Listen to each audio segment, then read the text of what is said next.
Hi there, welcome to the Wiley podcast. In today's episode with me, Aulia, we'll be discussing a story with the title A Jury of Her Peers, written by Susan Glaspell.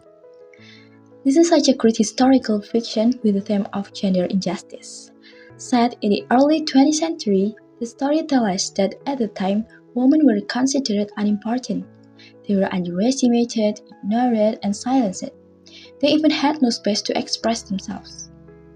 The story starts with two women, Mrs. Hill, the witness wife, and Mrs. Peters, the sheriff's wife, who accompany and help to investigate Mr. Wright's murder case in his house.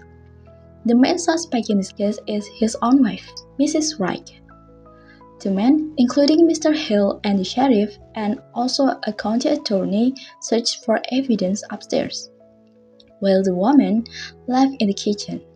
The men assume that there must be no clues at all at that place, but it turns out the woman finds strong clues which leads to who killed Mr. Wright. Clues that cry about her emotional state, her isolation, and the injustice she endured. But they choose to keep it themselves on the ground of solidarity and justice. Now, without any further, let's dive into some of these clues. The first clue is the messy kitchen and unfinished household tasks. This symbolizes Mrs. Wright's mental condition, who is very tired.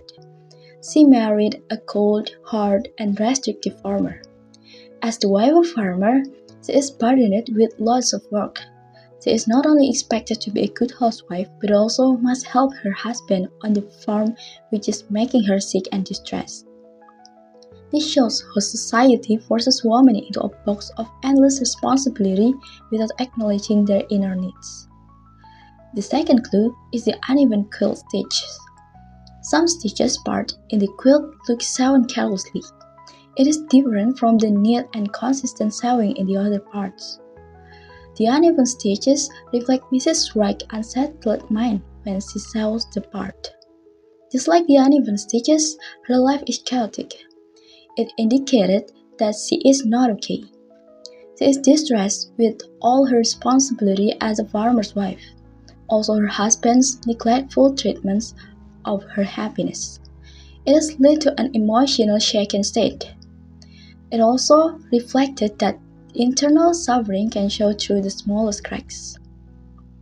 Then there's the dead bird.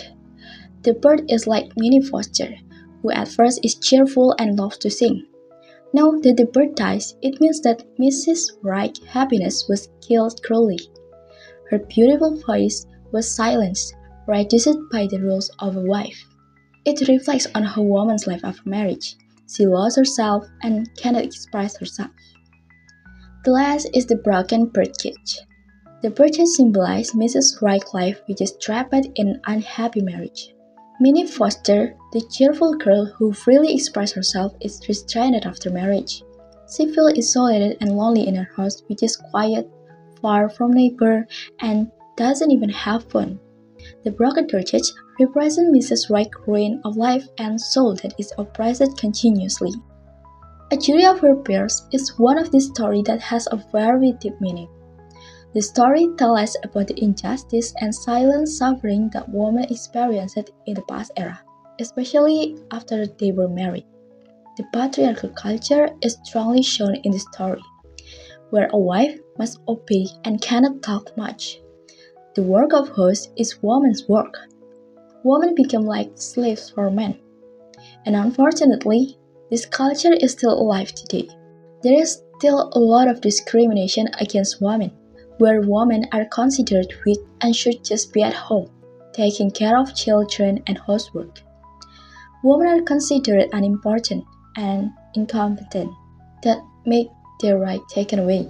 This story also taught me to be more sensitive and empathetic. Little signs like a messy kitchen and unfinished work can be a form of hidden pain. Mrs. Hill and Mrs. Peter are aware of this. They both feel the unfair patriarchal culture. They know that Mrs. Wright is not just a perpetrator. She is also the victim of an unfair life. So they choose to cover up all the evidence they can. A jury of her peers is like wanting to represent women to say that women are human too.